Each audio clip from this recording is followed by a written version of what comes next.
Welcome to a new edition of the Neon Jazz interview series with Atlanta-based jazz drummer Dana Fitzsimons.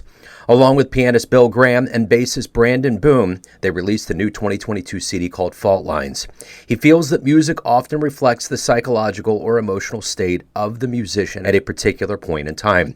Dana has been an ardent fan of free jazz for many years. He graduated from Ithaca College with a degree in music and spent some time touring. But with a young family to support, he put his music career on hold for a while to get a degree from William and Mary Law School. Today, he is both a top-notch musician and a very successful trusts and estate attorney. He opens up about his life and modern living. Enjoy.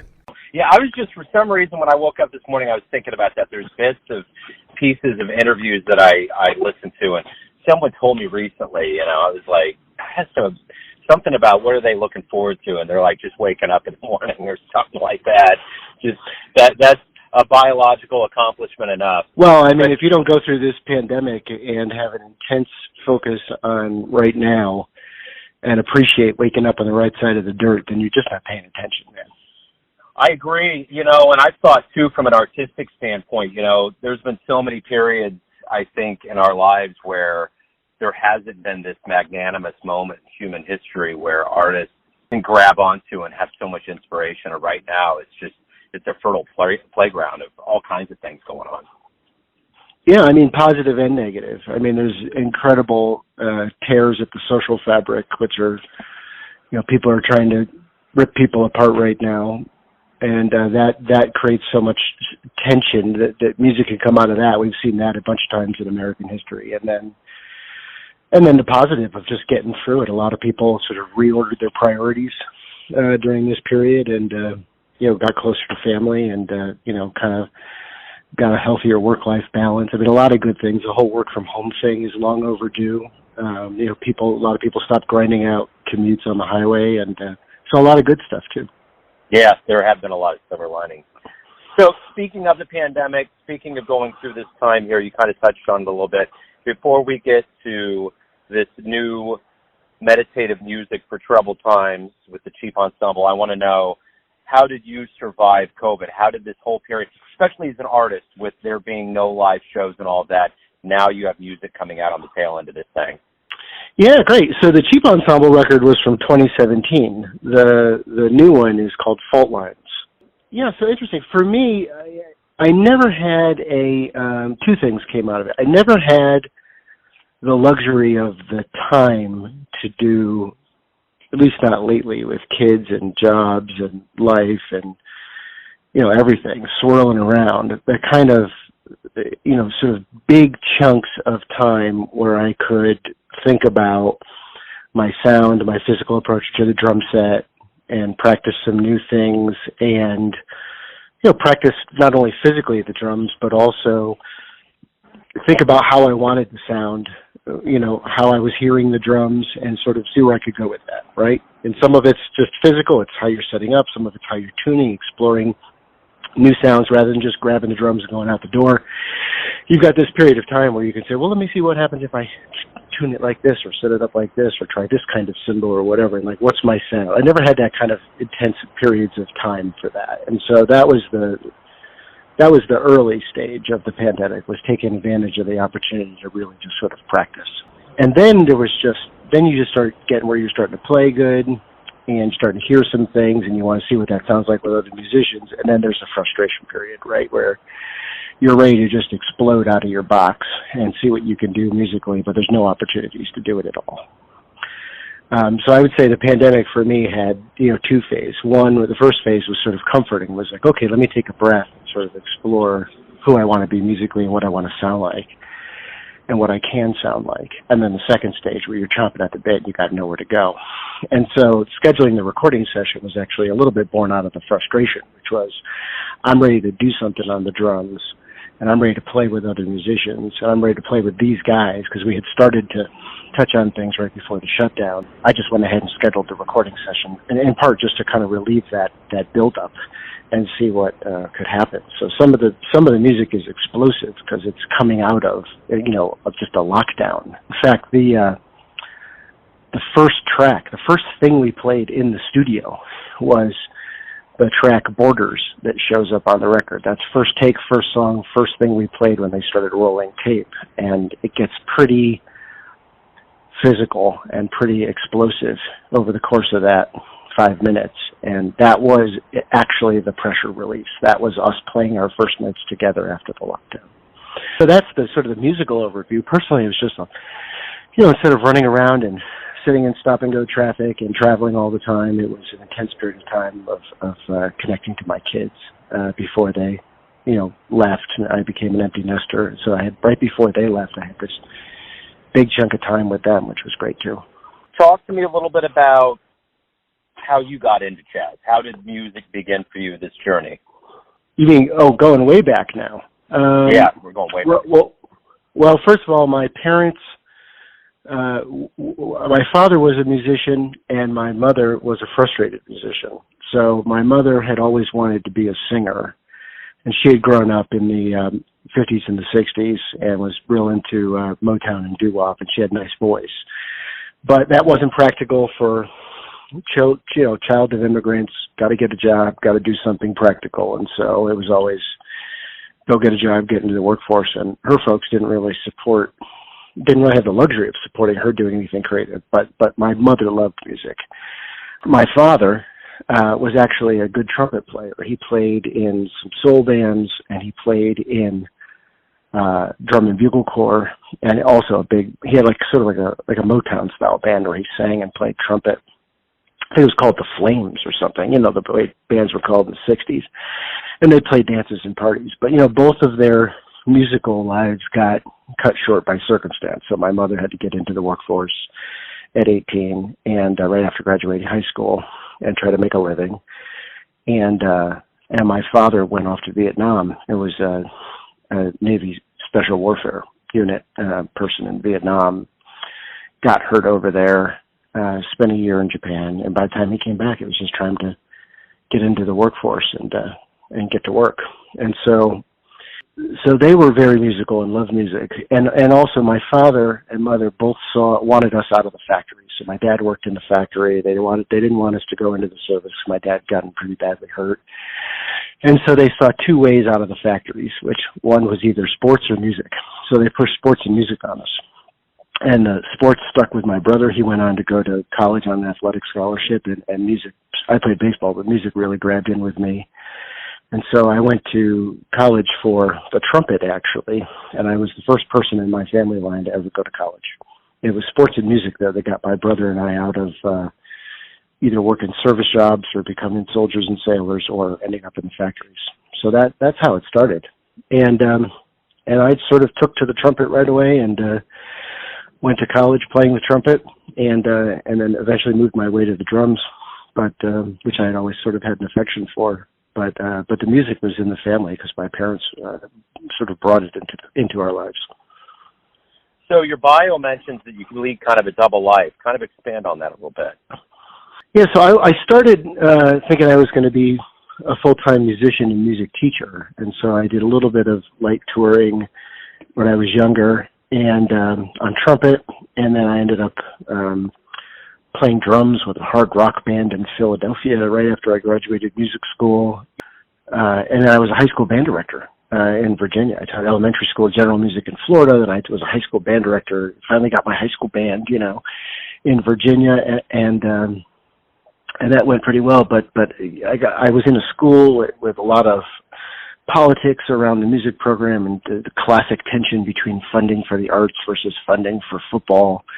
And I had a principal that didn't really support the music program, and I had a tough teaching situation. And so I ended up, and the program was underfunded, and it was just sort of a miserable experience, even though the kids were great. The teaching of music was great. So I left that job because it was just too frustrating. And I ended up going to law school. And something really connected with me in law school. I'd never done anything academic. It had always been music, but something resonated with me with the law. And I ended up taking to it and doing really well in law school. And then I went on to become a lawyer. I've been a lawyer for 21 or 22 years now. And during that entire time, I've kept, sort of half my life in music. I played steady Friday night cocktail gigs and, weddings and, everything you do, just to keep playing. And so I just did everything I did, even though I was working, 15, 16-hour days, 6 days a week, 51 weeks a year at a big law firm. Back when I started, I just fought tooth and nail to just hold on to a musical life. So I'd, work all day and then play a few hours at a bar on Friday night and then just be exhausted and then do it all over again. But just kept hanging on to it to try to stay musical and I've had a slower maybe musical development because I haven't been able to focus on it full time, but I've stuck at it and kept trying to find sort of my own musical voice over the last 20 something years of being a lawyer. But I guess that's the real point of life, is that you find something that doesn't feel like a job, or you follow your passion, your dream. No matter what, that you're fulfilling both sides of your right and left, and sides of your brains and your head and all of that. So how do those kind of come together for you? There's a pragmatic, practical side, and then of course jazz is very artistic and improv. How do those worlds coexist and feed off of each other and make you a better lawyer or a better musician? Yeah, it's an interesting question. To me, inside my brain, performing jazz music and being an attorney don't really feel different inside my brain.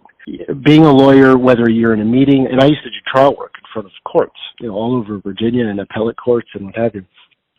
But whether you're in a meeting with clients or whether you're in a court and you're doing battle with another lawyer, or whether you're just presented with a problem under intense time pressure and you have to come up with a solution. It's all about taking in a lot of information fast, seeing a way through it, and reacting quickly, right? It's all action, reaction, but being a lawyer, that all happens very fast. In court, in a client meeting, or just because you have a problem that you have to solve and they need an answer right away. It's all about you're receiving a ton of data and you're finding a way through it and how to navigate it and how to respond to it. And it requires incredibly fast reaction times. To me, that's no different than being on a stage performing improvisational music. You're getting data, you're listening intensely, you're taking in, you're paying very close attention to everything, and then you're trying to find your voice through that. You're trying to navigate your way through it. And for me, the sort of grace under pressure and being accustomed to intense situations that came from being a musician. You're on stage, thousands of people are staring at you, and you have to deliver under that pressure in that moment. There's no do-overs. That kind of training, I think, was a perfect training ground for practicing law. And again, they just don't really feel that different to me. Now, the discipline that comes from a complex and sophisticated law practice, thinking down the road, thinking multiple steps ahead, sort of the taking care of business, the paying attention to the details, and not being so swept away in your own self-indulgent artistic vision that, you don't speak coherently and present things in an organized way. That also has been sort of a positive influence on my musical life, because I'm much better. When I was young, it was just like, so caught up in yourself and your playing and you're sort of very inward focused and your playing is more selfish and you're disorganized and you don't know how to book a gig, organize people, motivate people. You don't understand how to relate to people in a mature way to get out of them the best of what you can get out of them. All of those skills, I think, really develops for me on the law side, and you bring those into music. And you understand how to take care of people, how to communicate with people as humans, not musically now, just as people, and how to manage people in a way that they'll maximize their creative output with you and for you. All of that came from practicing law. So I feel like the two things could not complement themselves more than they have. They're really an incredibly good fit. And again, they just don't feel that different to me. I've brought all of the dealing with pressure and the intense listening and the quick reaction times for music and all of the sort of empathy and human understanding and organizational parts and the discipline parts from law practice into my musical life. And so I feel like they all sort of swirl together now. So now that we're getting back to live music more, what do you hope we all collectively realize about the power of live music, both the musician and the audience? You know, there was a moment before the pandemic where I did a night with a group of musicians, and we did the music of Peggy Lee and Benny Goodman, the small group stuff, and so that era of Benny Goodman. And we did a night of that, because I like to play traditional jazz, too, in addition to avant-garde stuff. And so we did a night of that. And there was a woman who sat in the front row, and she was about 95 years old, and her children, who were in their 70s, right, had checked her out of a nursing home and brought her out to hear music, because she loved Peggy Lee. And she sat right in the front row. And everybody on the bandstand and everybody around her watched this woman sing along to every song and watched decades melt off her face. She smiled. She looked like she was getting visibly younger in real time over the course of that gig. And I never forgot that as the lesson of the power of music to heal the human condition.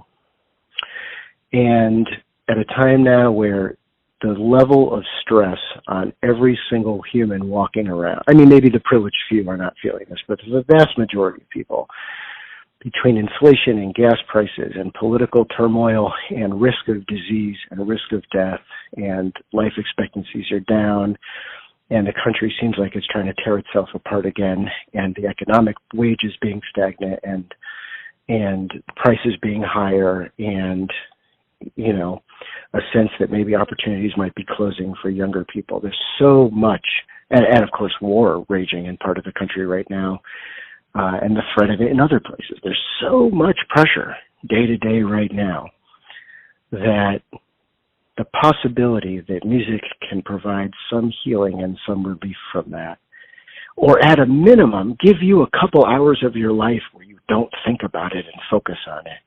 And you can free up your mind to just think about higher things or, you know, healthier things or spiritual things or wherever music takes you or just makes you happy. If it just drowns out the noise of all this suffering for a couple hours, that has immense value. So I think that the power to heal and also for me, instrumental music that leans a little towards the avant-garde, to me also has the power to free up higher level thought if you let it surround you a little bit. So I think that's the biggest lesson for me. I hope people can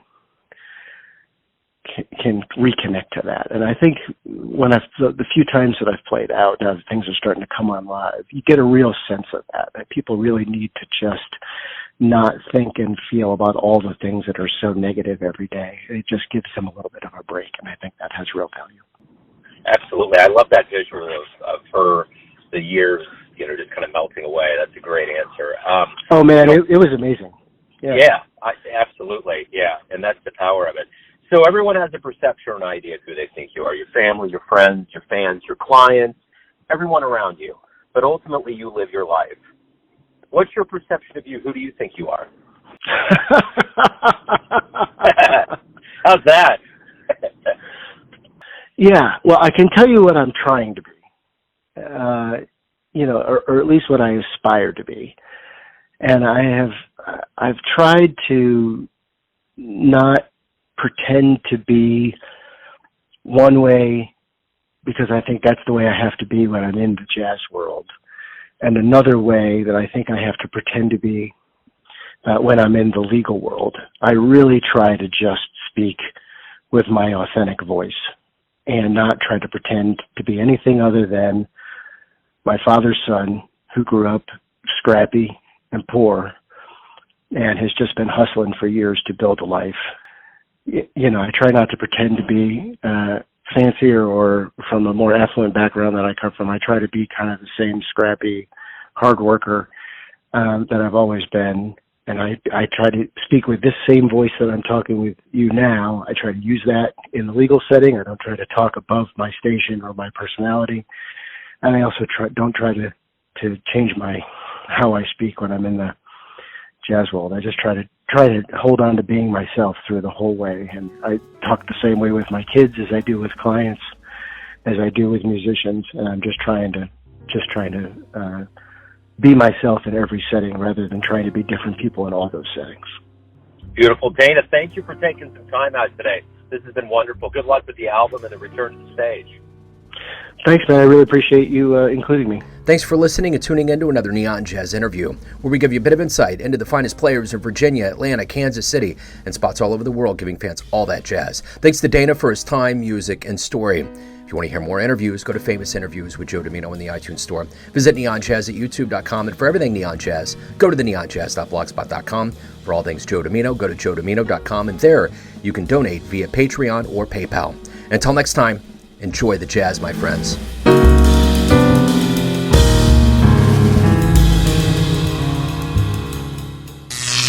Neon Jazz.